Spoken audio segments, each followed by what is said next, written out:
Have you ever wondered how IP addresses are divided? How the vast sea of internet connectivity is neatly organized into manageable chunks?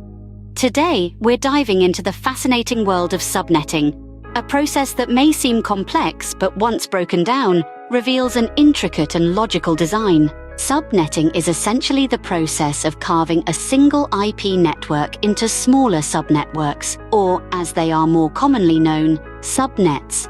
This allows for more levels of hierarchy to be created. Picture it as a tree, with the trunk representing the main network and the branches representing the subnets. An organization or an internet service provider that is given a range of addresses can slice this range into several smaller ranges, assigning each to a different subnet. The beauty of this system is its flexibility. There's no limit to the number of levels an organization can create. A subnetwork can be divided into several sub-subnetworks, which can then be divided down further into sub-sub-subnetworks, and so on. Designing subnets, however, requires careful consideration to ensure the smooth routing of packets.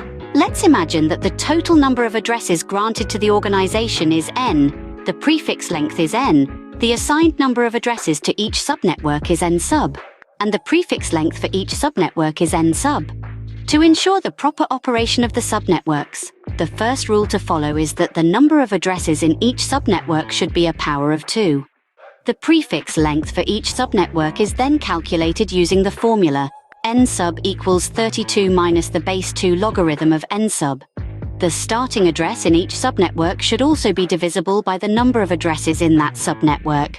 This can be achieved by prioritizing the assignment of addresses to larger subnetworks first. Once the subnetworks are designed, the first and last address of each subnetwork can be determined using the same process as finding the information about each network in the internet.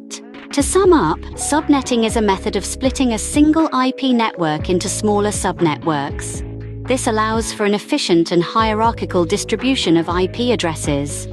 The design of subnetworks requires careful planning, ensuring that the number of addresses in each subnet is a power of 2, that the prefix length is appropriately calculated, and that the starting address in each subnet is divisible by the number of addresses in that subnet. So, the next time you're online, remember the intricate network of subnets that makes it all possible.